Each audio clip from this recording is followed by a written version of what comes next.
The wagon wheels creaked against the rocky ground as Sarah Mitchell gripped the wooden sides, her knuckles white with pain. The August sun blazed mercilessly overhead, turning the vast Nevada desert into a furnace that seemed to stretch endlessly in all directions. Her husband Thomas drove the oxen forward with determination, his weathered face set in grim concentration as he squinted against the glare.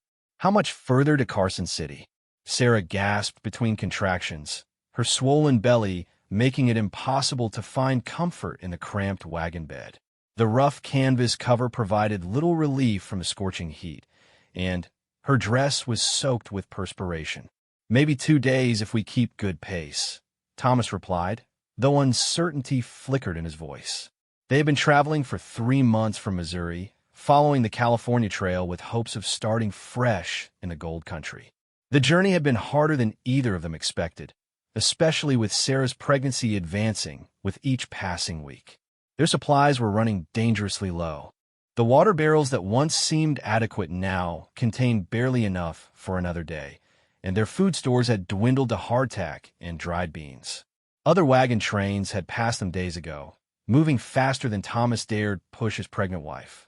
The isolation of the desert pressed down on them like a weight, broken only by the occasional cry of a hawk circling overhead.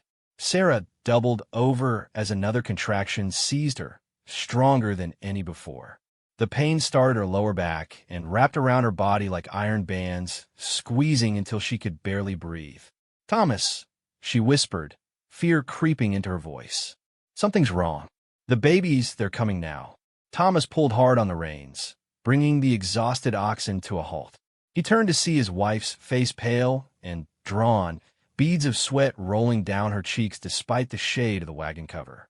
"It's too early," he said, more to himself than to her. "We're still weeks away from your time." "Tell that to them," Sarah managed through gritted teeth as another wave of pain crashed over her. She had felt the first stirrings that morning, but had hoped it was just the rough motion of the wagon. Now there was no denying what was happening.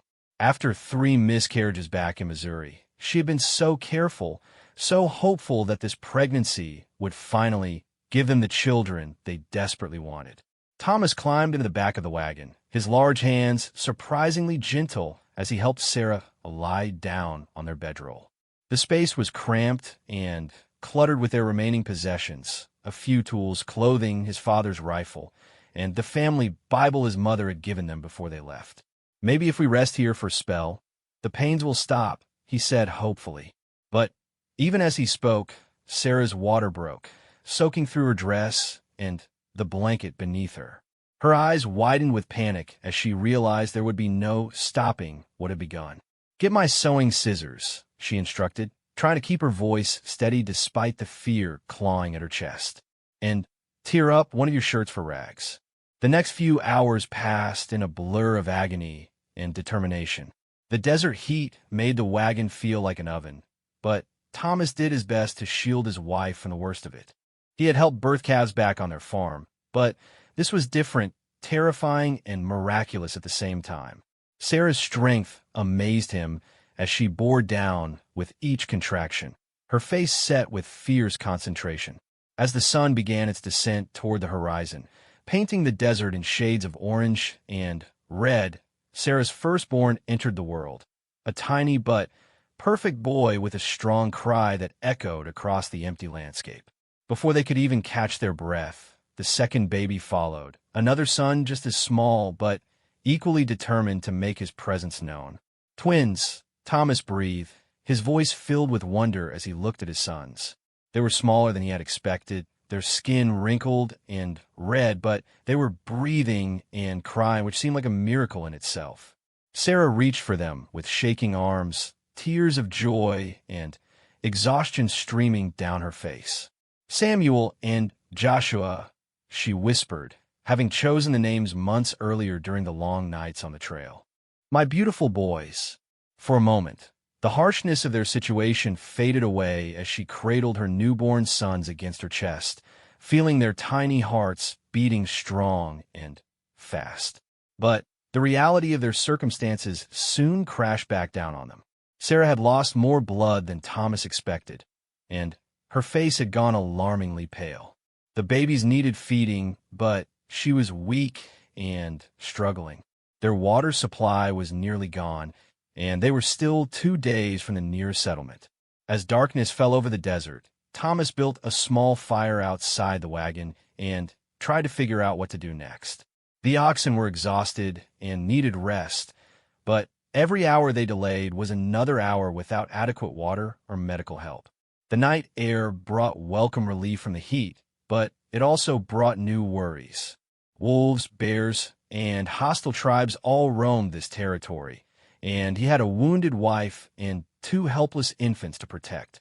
Inside the wagon, Sarah drifted in and out of consciousness, her body struggling to recover from the difficult birth. The twins slept fitfully in her arms, occasionally stirring and making soft mewing sounds that tugged at Thomas's heart. He had never felt so responsible for other lives, or so aware of how fragile human existence could be in this vast, unforgiving wilderness. The fire crackled softly as Thomas kept watch through the night, his rifle across his knees, and his eyes constantly scanning the darkness beyond the circle of light. Somewhere in the distance, a coyote howled, and the sound sent chills down his spine.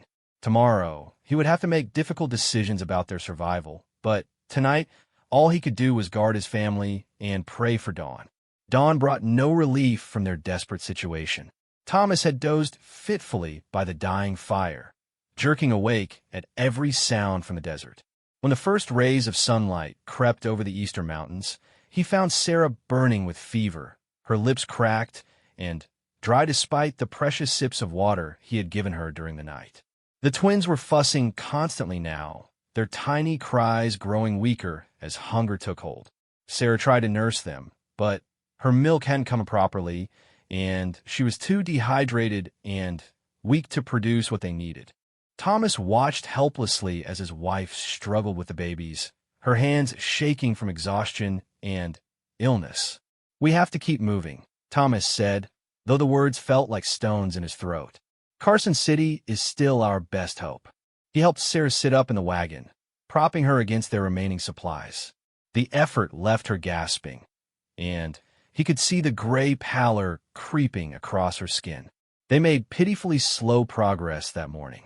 The oxen were as exhausted as their human companions, plodding forward with heads low and tongues hanging out.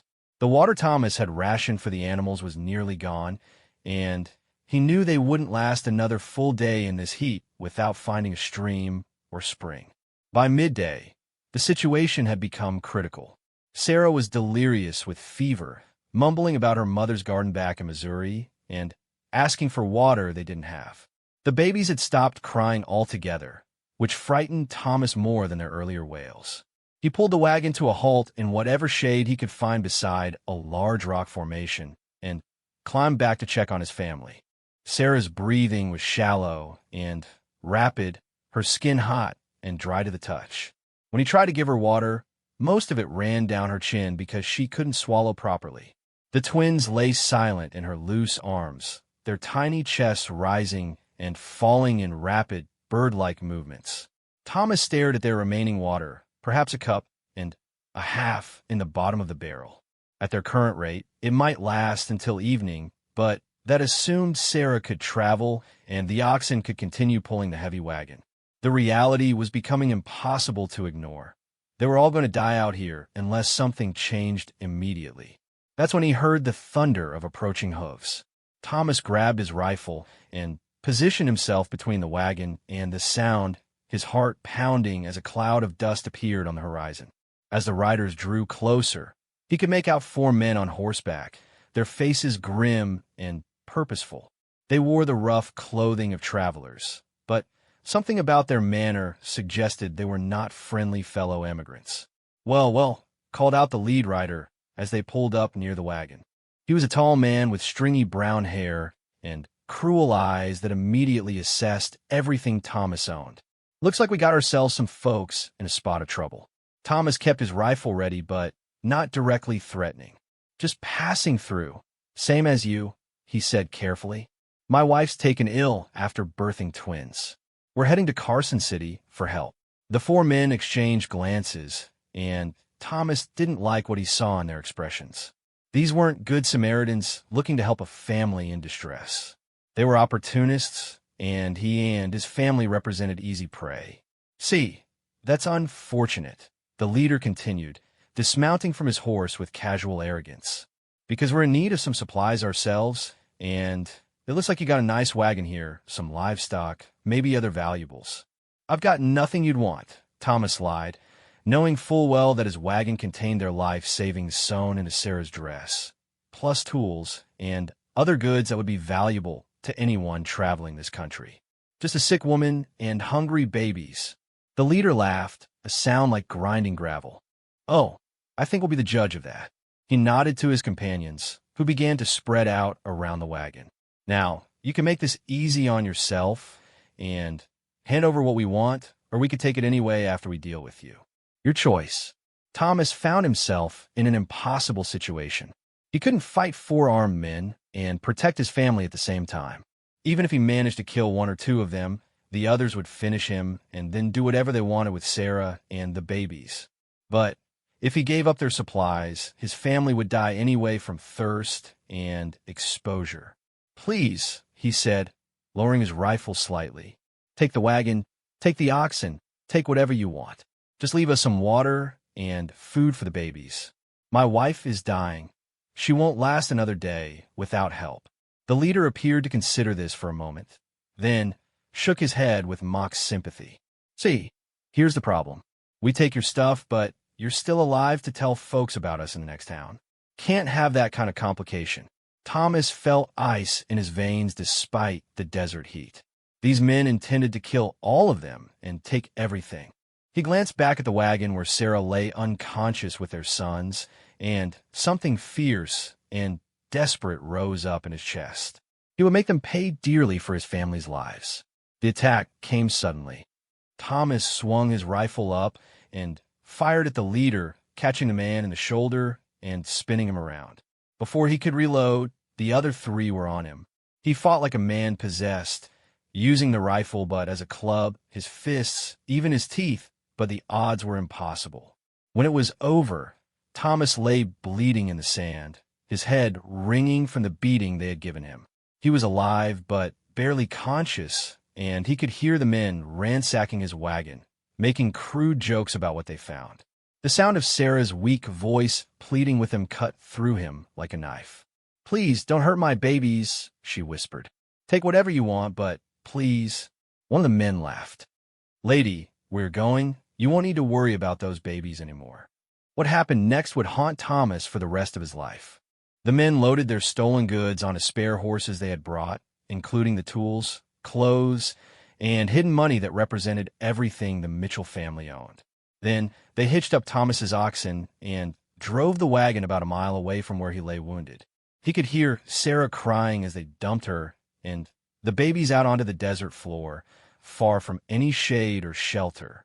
The men took even the canvas wagon cover, leaving the young mother and her newborn sons completely exposed to the elements. Then they drove away with everything, their laughter echoing across the empty landscape as they disappeared toward the south. Thomas tried to stand, but collapsed again, his vision swimming from the head wound they had given him. Blood ran down his face and onto the hot sand, and his ribs felt like they might be broken. But worse than his physical pain was the knowledge that Sarah and the babies were somewhere out there, helpless and alone, while he lay here unable to help them. The sun climbed higher into the cloudless sky, and the desert heat began to build toward the crushing intensity of midday.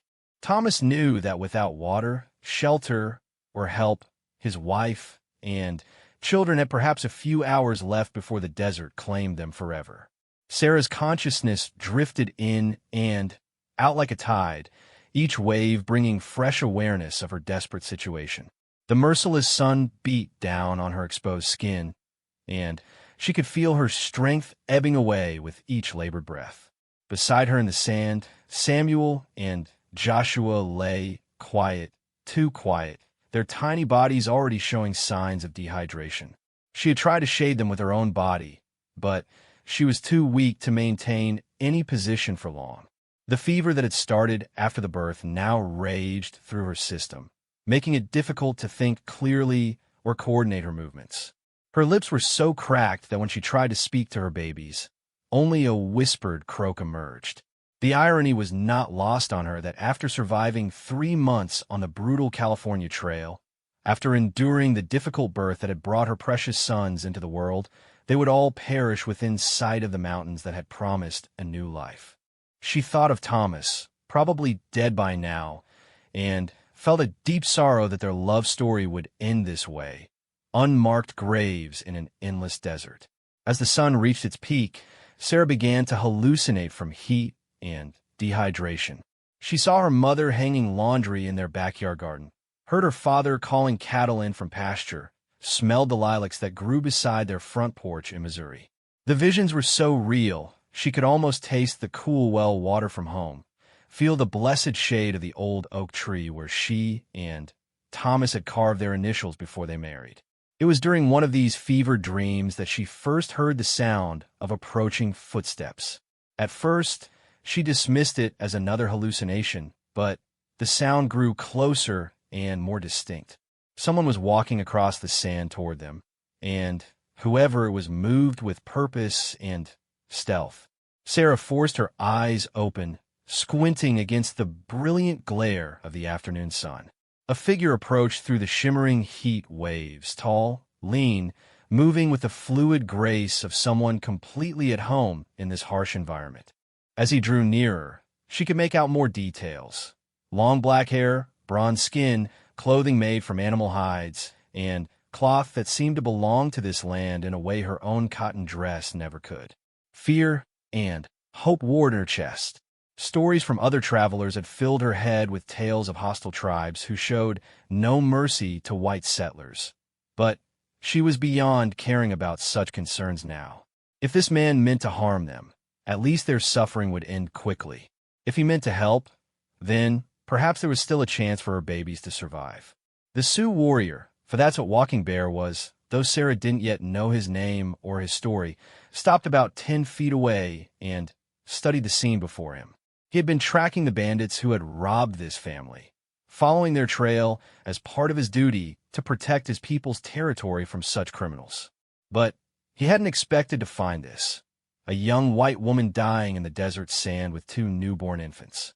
Walking Bear had learned English years earlier from a missionary who had briefly lived with his tribe, and he had encountered white settlers before, though rarely under such circumstances. Most of his experiences with them had been neutral at best, sometimes hostile, but this situation transcended such considerations. Here was a mother and her children facing death, and his own moral code demanded that he act. He knelt beside Sarah, his movements careful and non-threatening. Up close, he could see the full extent of her condition, the fever, the dehydration, the weakness that came from recent childbirth, and blood loss. The babies were in even worse shape, their breathing shallow, and their skin taking on the grayish pallor that preceded death. "Water," Sarah whispered, the single word taking enormous effort to form. Her eyes, though glazed with fever, held a desperate plea that needed no translation. Walking Bear nodded and moved to his horse, returning with a leather water bag.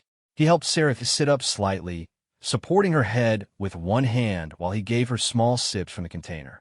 She wanted to gulp the precious liquid, but he controlled the flow, knowing that too much too fast could make her sick.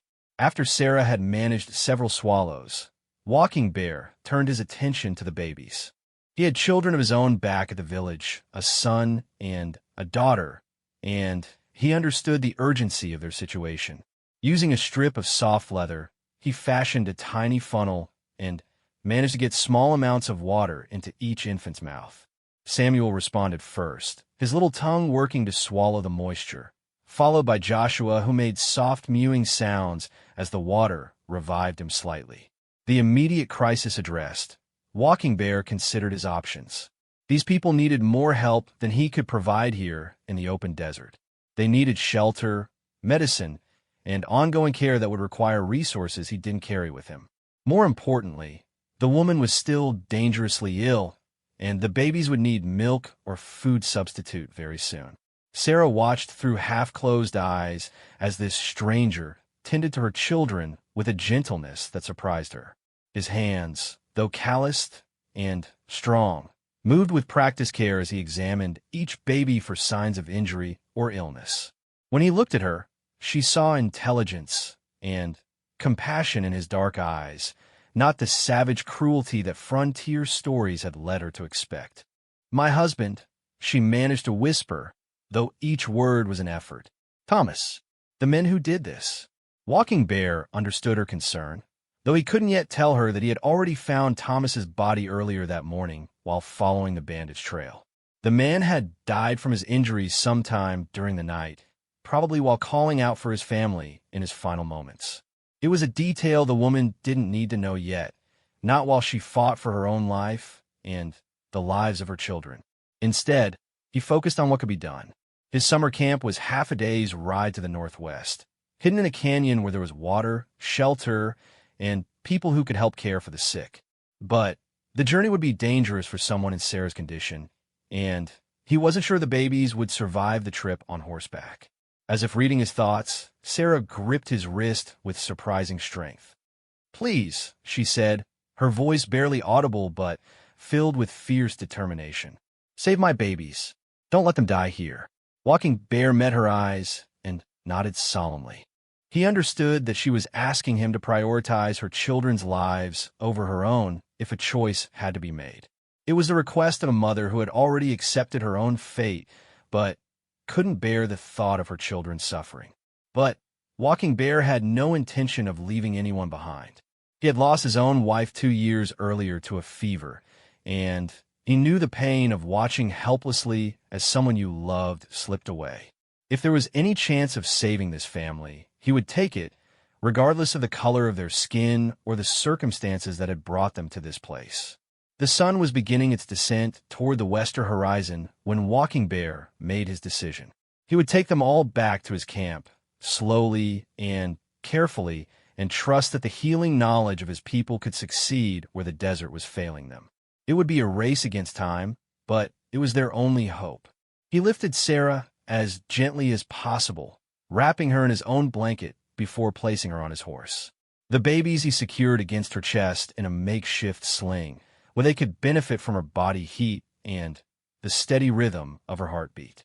Then, he began the long walk toward the mountains, leading his horse at a pace that would minimize the jarring motion while still covering ground before darkness fell.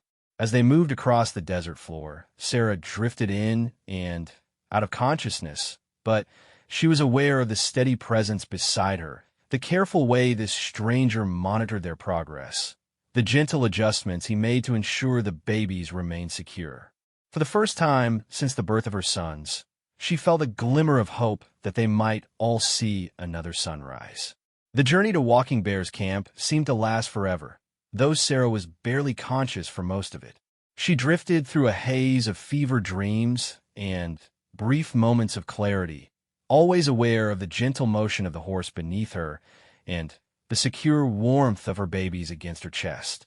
Walking Bear stopped frequently to give them water and check on their condition, his patience never wavering despite the urgency of their situation. As the sun touched the western mountains, painting the sky in brilliant oranges and purples, they finally reached the hidden canyon where Walking Bear's people had made their summer camp. The transition from open desert to the sheltered canyon was like entering another world. Cottonwood trees lined a clear stream that ran through the center of the valley, their leaves whispering in the evening breeze. The air felt cooler and held the promise of moisture, a relief so profound that Sarah actually wept weakly when she sensed the change. The camp consisted of a dozen teepees arranged along the stream, with horse corrals and drying racks for meat and hides scattered throughout the area. Smoke rose from several cooking fires, and the sounds of children playing and adults going about their evening tasks created a sense of peaceful community that stood in stark contrast to the empty brutality of the desert. Walking Bear's arrival with the white woman and her babies caused quite a stir. People emerged from their teepees and gathered around, their faces showing curiosity mixed with concern and wariness. These were not the savage warriors of frontier legends, but families going about their daily lives, mothers nursing babies, children playing games with carved toys, elders sitting in the shade and sharing stories. An older woman with silver-streaked hair and kind eyes pushed through the crowd and immediately took charge of the situation. This was Singing Crow, the camp's primary healer and Walking Bear's aunt. She had delivered countless babies and tended the sick and injured for more than 30 years, and she could see at a glance how serious Sarah's condition was. "Bring her to my teepee," Singing Crow instructed in the Sioux language, her voice carrying the authority of someone accustomed to making life and death decisions. "And send someone to gather willow bark and sage. We'll need buffalo milk for the babies and clean water heated for bathing." Walking Bear carefully lifted Sarah from his horse, surprised by how light she had become. The fever had burned away whatever reserve she had left, and her breathing was so shallow he had to watch carefully to see the rise and fall of her chest. The twins stirred slightly at the movement, but didn't cry, their tiny bodies conserving what little energy they had left. Singing Crow's teepee was spacious and organized for healing work. Buffalo robes and woven mats covered the ground, and various herbs and medicines hung from the support poles in neat bundles. She had Walking Bear place Sarah on a soft bed of furs near the back of the structure, where she would be protected from drafts but still receive fresh air. "The babies first," Singing Crow said quietly, knowing that infants could die much faster than adults from dehydration and starvation. She had prepared a mixture of buffalo milk and water sweetened with a small amount of honey, and she began the delicate process of feeding the twins drop by drop using a hollow reed as a tiny tube. Samuel responded almost immediately, his little mouth working eagerly at the unfamiliar but nourishing liquid. Joshua was more reluctant, turning his head away and making weak protests, but Singing Crow was patient and persistent. She had saved babies before who seemed beyond hope, and she wasn't ready to give up on either of these little ones. While the elder woman worked with the twins, Walking Bear helped tend to Sarah. They removed her sweat-soaked dress and bathed her with cool water to bring down the fever, then wrapped her in clean, soft deerskins. Singing Crow prepared a tea from willow bark to fight the fever and infection, sweetened with dried berries to make it more palatable. Getting Sarah to drink was a challenge. She was barely conscious and had difficulty swallowing, but Walking Bear supported her head while Singing Crow patiently coaxed a small amount of the medicine down her throat. Some of it was lost, running down her chin and onto the fur bedding, but enough got through to begin the healing process. As the night deepened and the camp settled into quiet around them, Singing Crow and Walking Bear took turns watching over their patients. The older woman had seen enough to know that the next day or two would determine whether this young mother would live or die, and the babies, though responding to feeding, were still dangerously weak. "Why did you help them?" Singing Crow asked during one of their quiet vigils, speaking in their own language while Sarah slept fitfully nearby. It was a question that had been on many minds in the camp. Why risk potential trouble with white authorities or other tribes by harboring settlers? Walking Bear was quiet for a long moment, watching the babies sleep in a nest of soft furs beside their mother. "When I found them, I saw my wife in that woman's face," he said finally. The same fear for her children, the same love that would sacrifice everything. How could I turn away from that? Singing Crow nodded with understanding. She had lost children of her own to disease and accident over the years, and she knew the pain that lived in Walking Bear's heart since his wife's death. Perhaps caring for this family was part of his own healing journey, a way to honor the love he had lost by preserving the love these babies would have from their mother. By the second day, there were encouraging signs. Sarah's fever broke during the night, and she woke lucid for the first time since the ordeal began. Her first words were questions about her babies, and when she saw them nursing from Singing Crow with steady, healthy appetites, tears of relief streamed down her face. "My husband?" she asked in a whisper, though something in Walking Bear's expression already told her what she needed to know. He shook his head gently. "I am sorry." He fought bravely, but there were too many. Sarah closed her eyes and grieved quietly for several minutes, but when she opened them again, there was steel in her gaze. "Then it's just us now," she said, looking at Samuel and Joshua. "These boys are all I have left of him." Over the following weeks, Sarah's strength gradually returned under Singing Crow's expert care. The older woman seemed to know exactly which herbs would help with the aftereffects of childbirth, which foods would rebuild Sarah's strength, and how to treat the various cuts and bruises she had sustained during the attack. More importantly, she taught Sarah how to properly nurse the twins, ensuring they would get the nutrition they needed to grow strong. The language barrier proved less of a problem than expected. Singing Crow knew some English, and Sarah proved surprisingly quick at picking up basic Sioux words. More importantly, the universal language of women caring for children needed no translation. They worked together easily, sharing the endless tasks of feeding, cleaning, and comforting two growing babies. The camp itself gradually accepted this unusual situation. Children who had initially stared at Sarah's pale skin and light hair soon treated her presence as normal, and some of the women began including her in their daily routines. She proved surprisingly adaptable, learning to help with cooking, hide preparation, and other camp tasks as her strength allowed. But as Sarah recovered, both she and Walking Bear knew that difficult decisions lay ahead. She couldn't stay in the canyon forever, and winter was approaching. The question was where she could go with two infants and no resources, especially in a land where a white woman traveling alone would face dangers almost as great as though she had already survived. For now, though, those concerns could wait.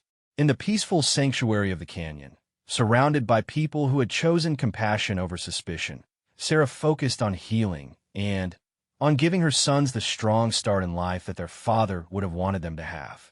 As autumn painted the canyon walls in brilliant reds and golds, Sarah found herself at a crossroads she never could have imagined.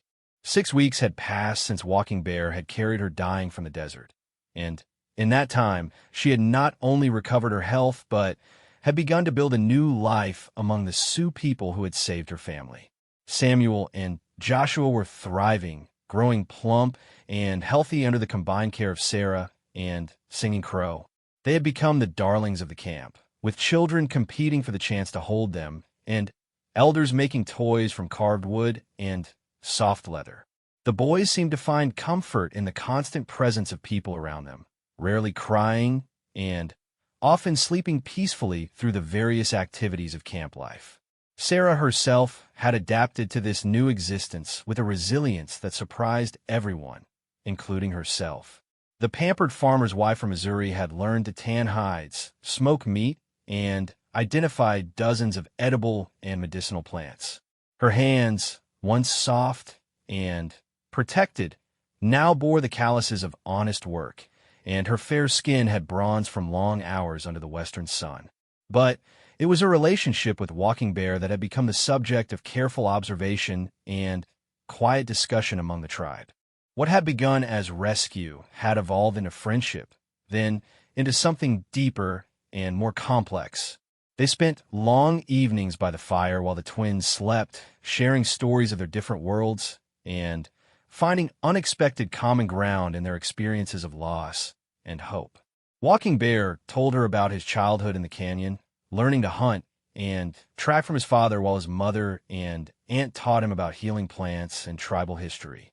He spoke of his wife, Bright Star, and the joy she had brought to his life before fever took her during a harsh winter 3 years earlier. His voice grew soft when he described their plans to have children, dreams that had died with her. In return, Sarah shared memories of her life in Missouri, the small farm she and Thomas had worked so hard to build, their dreams of prosperity in California, and the heartbreak of losing 3 babies before Samuel and Joshua were born. She found herself able to speak of Thomas without the crushing grief that had initially overwhelmed her, remembering their love with gratitude rather than only sorrow. "He would have liked you," she told Walking Bear one evening as they watched the boys sleep beside the fire. Thomas always said the measure of a man wasn't the color of his skin or the language he spoke, but whether he would help a stranger in need. The approach of winter forced practical decisions that could no longer be delayed. The camp would soon move to protected winter quarters deeper in the mountains, following migration patterns established over generations. Sarah and her babies could come with them, but such a choice would essentially mean abandoning any connection to white society and raising her sons as Sioux children. Alternatively, Walking Bear had learned through trading contacts that a wagon train was preparing to winter in Carson City before continuing to California in the spring. They were families with children who had lost members to disease and accident along the trail, people who might welcome a widow with 2 healthy babies. Sarah could join them, reclaim her original destination, and give Samuel and Joshua the life she and Thomas had planned. The choice tormented her. Among the Sioux, she had found acceptance, safety, and something approaching happiness after the trauma of loss. Her sons would grow up strong and capable, learning skills that would serve them well in the challenging environment of the frontier. They would know the security of belonging to a community that valued family above individual advancement. But they would also grow up outside the culture their father had come from, unable to claim the inheritance he had intended for them. They would face the complex challenges of mixed identity in a world increasingly divided between white and Native societies. And Sarah herself would be forever cut off from her own people, her family back in Missouri, never knowing what had become of her. Singing Crow, with the wisdom of her years, offered counsel without pressure. "The heart knows its true home," she told Sarah, "but sometimes we must listen very carefully to hear what it is saying beneath the noise of our fears." Walking Bear, torn between his growing love for Sarah and his respect for her autonomy, struggled with his own conflicted feelings. He had not expected to care for another woman after Bright Star's death, and certainly not a white woman whose presence in his life created complications he had never anticipated. Yet he couldn't imagine returning to his solitary existence after experiencing the joy of having a family to protect and care for again. The decision came suddenly, precipitated by news that reached the canyon through tribal messengers.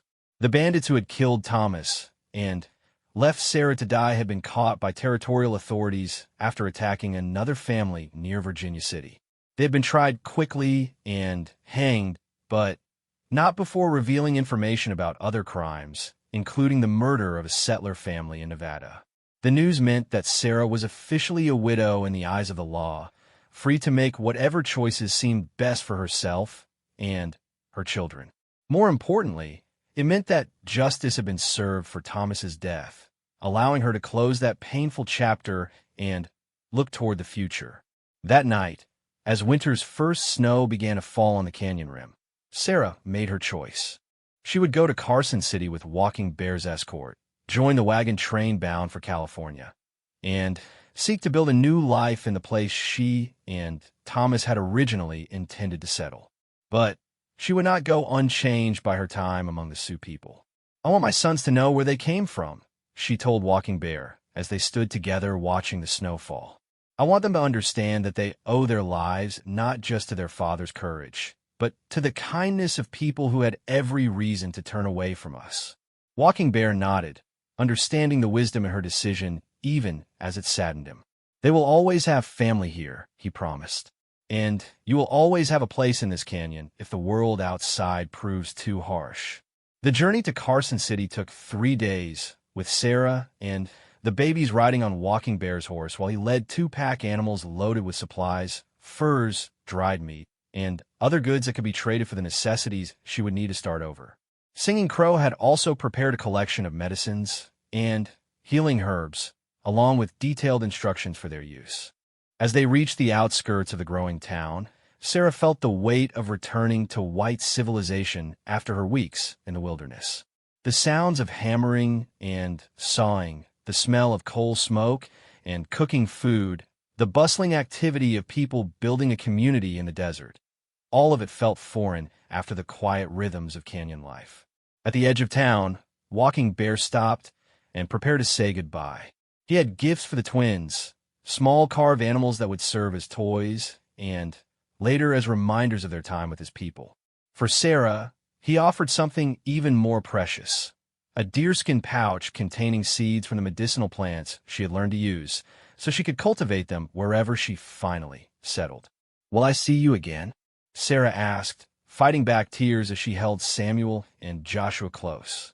"The canyon will always be here," Walking Bear replied, "and I will always watch for travelers who might bring news of a woman named Sarah and her two strong sons." They embraced carefully, mindful of the babies between them, and for a moment Sarah allowed herself to imagine what might have been if circumstances had been different. Then, Walking Bear helped her down from the horse and watched as she walked toward town, carrying her children toward an uncertain but hopeful future. In Carson City, Sarah found exactly what Walking Bear had promised: families who had lost so much on the trail that they welcomed anyone willing to share the burden of survival. She told them she was a widow from Missouri whose husband had died of fever, keeping the full truth of her rescue and recovery as a private treasure to share with her sons when they were old enough to understand.